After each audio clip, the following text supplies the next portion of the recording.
Good morning all of you. हमारे YouTube channel geography junction में आपका हार्दिक स्वागत है। आज हम भारत के जो नदी अपवा तंत्र हैं उनके बारे में बात करेंगे। तो अपन सबसे पहले बात करते हैं जो आज ब्रह्मपुत्र नदी अपवा तंत्र यानी जो ब्रह्मपुत्र नदी है उनकी कौन कौन सी सहायक नदियां हैं या ब्रह्मपुत्र नदी की और क्या क्या विशेषता है, इन सब के बारे में अपन अध्ययन करेंगे। और अपन बात करेंगे जो हिमालय नदियां हैं और जो प्रायद्वीपीय नदियां, इनमें मुख्य रूप से क्या अंतर है, इनके बारे में बात करेंगे। तो सबसे पहले बात करते हैं ब्रह्मपुत्र नदी का उद्गम कहां से होता है, भारत में कितने किलोमीटर चलती है, अपवा बेसिन क्या है, या और अन्य विशेषताओं के साथ में अपन चलते हैं, बात करते हैं। जैसे ब्रह्मपुत्र नदी, यह उत्तर पूर्व भारत में स्थित है। ये जो नदी तंत्र है ये कहां पर है, उत्तर पूर्व भारत में। जो ये 7 सिस्टर राज्य कहलाते हैं, ये इन राज्यों में ये नदी चलती है। तो सबसे पहले बात करते हैं ये इनका उद्गम, यानी ये जो ब्रह्मपुत्र नदी है ये मानसरोवर झील के पास में ही इसका उद्गम होता है, जहां ये चेमायुंगडुंग हिमानी यानी ग्लेशियर है। मानसरोवर के पास ये ग्लेशियर का नाम है चेमायुंगडुंग ग्लेशियर, उस हिमानी से इसका उद्गम होता है। लगभग ये मानसरोवर से 100 किलोमीटर दक्षिण पश्चिम में ये हिमानी स्थित है। ये हिमानी कहां पर स्थित है, मानसरोवर झील से 100 किलोमीटर दूर दक्षिण पश्चिम में ये स्थित, दक्षिण पूर्व में स्थित है। ये ध्यान रखना, दक्षिण पूर्व में स्थित है।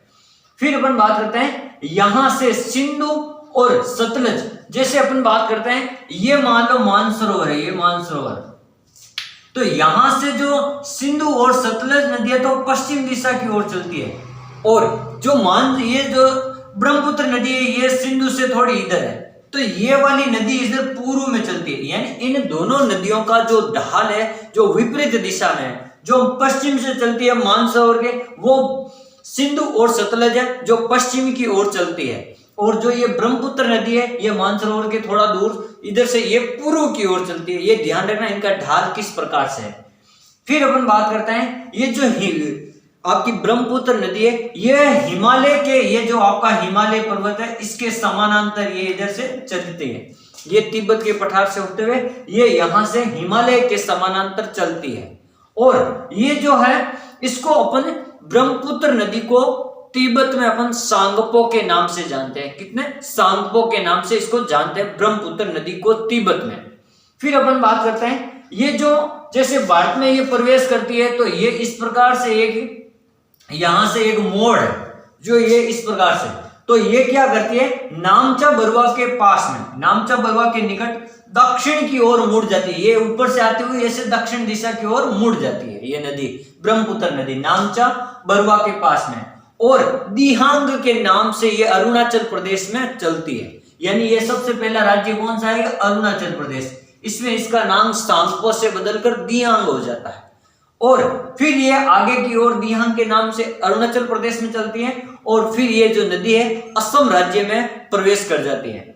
असम का एक स्थान है सेदिया या अपन कह सकते हैं सदिया, तो सेदिया से असम राज्य में ये प्रवेश करते हैं, जिसके बाद ये जो दिहांग है इसका नाम परिवर्तन होकर इसको अपन असम राज्य में ब्रह्मपुत्र नदी के नाम से जानते हैं। ये आपको ध्यान रखना। ये असम की घाटी में चलती हुई लगभग 720 किलोमीटर चलती है। ये असम की घाटी में इस प्रकार से चलती है क्योंकि असम में भी कुछ पहाड़ियां हैं तो ये घाटियों में चलती है, और असम में बाढ़ लाने का काम भी ब्रह्मपुत्र नदी ही करती है, ये ध्यान रखना। फिर अपन बात करते हैं कि जो ये बांग्लादेश में, ये जब नदी यहां से असम से होकर बांग्लादेश में यहां प्रवेश करेगी, तो ये जब बांग्लादेश में प्रवेश करती है तो ये गंगा नदी में मिल जाती है। ये क्या करती है, गंगा नदी में मिल जाती है, और गंगा नदी में मिलकर यह गंगा ब्रह्मपुत्र का विश्व का सबसे बड़े डेल्टा का निर्माण करती है। यह क्या करेगी, गंगा में मिल जाएगी बांग्लादेश में, और बांग्लादेश में गंगा नदी को क्या कहते हैं, पद्मा कहते हैं। और यहां अपन इसको अपन ब्रह्मपुत्र नदी ये जब गंगा में मिल जाएगी तो इसका फिर ये दोनों एक डेल्टा का निर्माण करती है। गंगा ब्रह्मपुत्र डेल्टा विश्व का सबसे बड़ा डेल्टा बनाती है ये।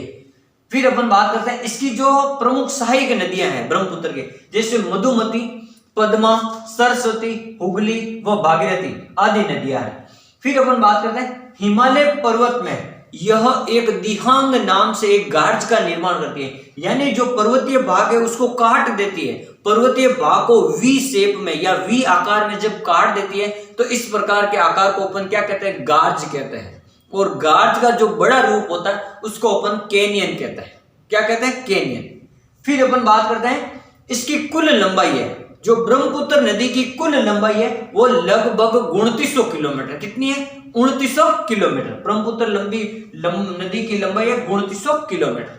अब अपन बात करते हैं कि जो ब्रह्मपुत्र नदी चलती है इसके दाहिने सिरे से कौन कौन सी नदियां आती है, मिलती है, और बाईं सिरे से कौन कौन सी नदियां आती है। अपन अगर बाईं और दाईं में अगर पूछा जाए तो आपको ये ध्यान रखना है, जैसे ये कोई नदी चल रही है, ये इस प्रकार से यहां से, तो जिधर ये नदी चल रही है उसका जो ऊपर वाला भाग होगा, इधर वाला, ये हमेशा क्या होगा, बायां, और ये हमेशा क्या होगा, दायां। तो ये ध्यान रखना, बायां और दायां, इसको क्या कहते हैं, बायां भाग, और इसको कहते हैं दायां भाग। इसके दाहिनी ओर से यहां पर, यानी इसके जो दाहिनी ओर से, यानी इधर से कौन कौन सी नदियां जाती है ये ध्यान रखना। इसके दाहिनी ओर से सबनसिरी या सुबनसिरी अपन कह सकते। एक नदी का नाम है बारेली, एक और नदी है मानस। ये जो तीन नदियां हैं, सुबनसिरी और मानस और बारेली, तो ये तीन नदियां हैं जो दाईं दिशा से ब्रह्मपुत्र नदी में प्रवेश करती है।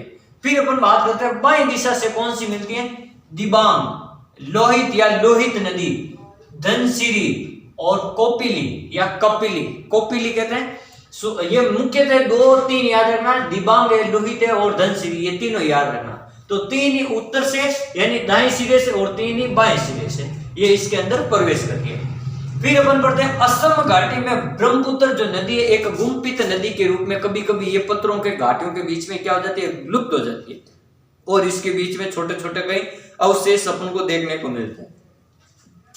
और जब ये नदी असम राज्य में चलती है तो ये विश्व का सबसे बड़ा एक डेल्टा बनाती है, एक नदी द्वीप बनाती है, उसको कहते हैं माजुली द्वीप। अब ये किस प्रकार से बनाती है, जैसे ये कोई नदी चल रही है, ये नदी है, ये वाला कोई स्थल भाग है, तो नदी क्या करेगी, इसको इधर से होकर चली जाएगी और इसके इधर से होकर चली जाएगी, और ये बीच में जो एक द्वीप बन जाएगा इसको कहते हैं माजुली द्वीप। और ये जो माजुली द्वीप है ये विश्व का सबसे बड़ा द्वीप है। विश्व का सबसे बड़ा द्वीप कौन सा, माजुली द्वीप।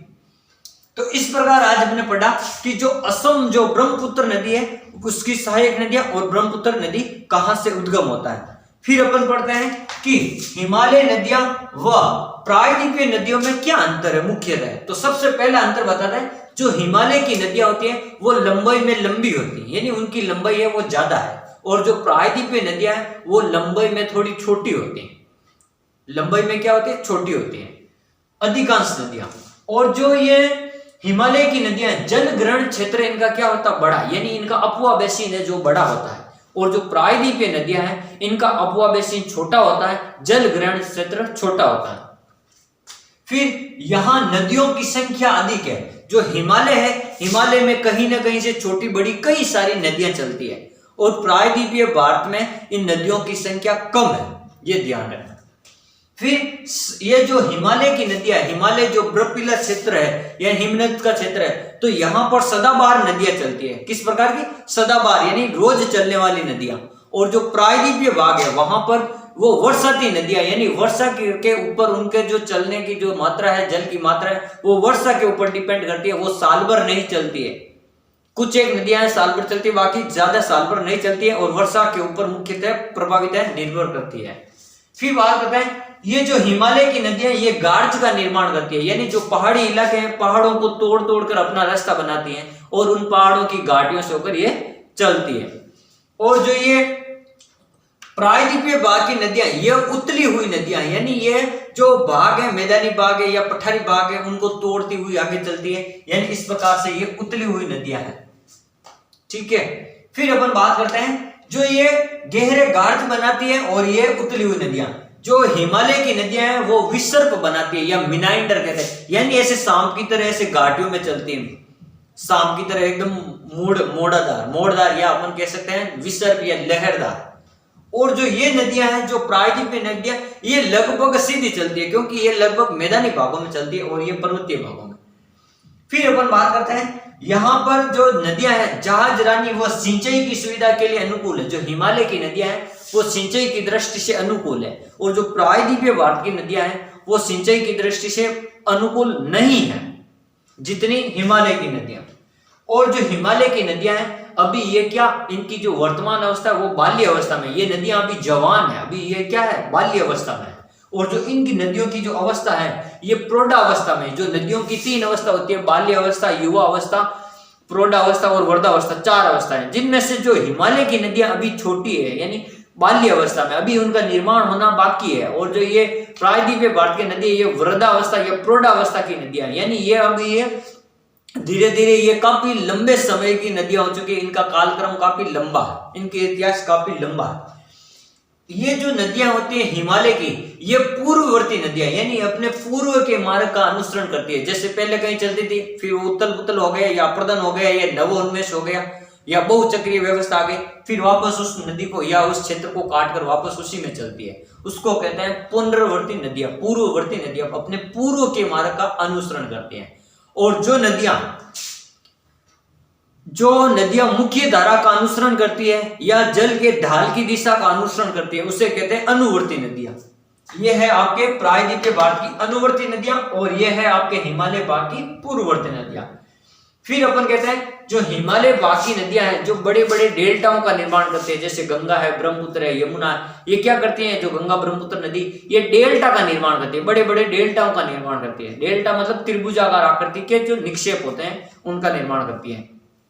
और जो प्रायद्वीपीय भारत की अधिकांश नदियां ये छोटे छोटे डेल्टाओं का निर्माण करती है, या अपन कह सकते हैं जो नर्मदा व ताप्ती नदियां यह जवार नदमुख का निर्माण करती है, या अपन कह सकते हैं एस्चुरी का निर्माण, या अपन कह सकते हैं जवार नदमुख या एस्चुरी। यानी एस्चुरी का मतलब ये होता है जब ये नदियां समुद्र में गिरती है, जैसे ये पश्चिमी घाट है, ये यहां से जब समुद्र में गिरती है तो ये पहले कई धाराओं में चलती है, फिर यहां आके एक धारा में यहां बहने लग जाती है, तो इसको क्या कहते हैं अपन, एस्चुरी कहते हैं। क्या कहते हैं, एस्चुरी या जवार नदमुख कहते हैं, एक ही धारा में जब समुद्र में गिरती है तो। और ये पहले क्या होती है, अलग अलग होती है, यहाँ आकर एक हो जाती है और फिर यहाँ समुद्र में आगे सागर में, अरब सागर में मिल जाती है। तो इस प्रकार आज हमने पढ़ा कि ब्रह्मपुत्र नदी घाटी का जो अपवा तंत्र है, ब्रह्मपुत्र कहाँ से यानी तिब्बत के पठारी भाग से होकर गुजरती है, निकलती है, और फिर इसमें सहायक नदियां आके मिल जाती हैं। विश्व का सबसे बड़ा नदी द्वीप बनाती है माजुली द्वीप, और ब्रह्मपुत्र घाटी है जो ये सबसे लंबी नदी है, अपन मान सकते हैं गंगा से भी लंबी है। इसको अपन तिब्बत में सांगपो कहते हैं, इसको अरुणाचल प्रदेश में दिहांग कहते हैं, और अपन इसको असम राज्य में ब्रह्मपुत्र कहते हैं। फिर ये आगे गंगा में मिल जाती है, और इसकी कुछ पूर्ववर्ती नदियां। फिर अपन ने बात की थी कि जो हिमालय नदियां हैं और प्रायद्वीपीय नदियों के बारे में अपन ने अंतर स्पष्ट किया था, क्या क्या अंतर था। कुछ डेल्टा बनाती है, कुछ डेल्टा नहीं बनाती है, कुछ नदियां गर्ज बनाती है, कुछ नहीं बनाती है, कुछ पूर्ववर्ती नदियां, कुछ अनुकूल नदियां। तो इन सभी अंतर के बारे में अपन ने पढ़ा हिमालय और प्रायद्वीपीय नदियों में। Thank you.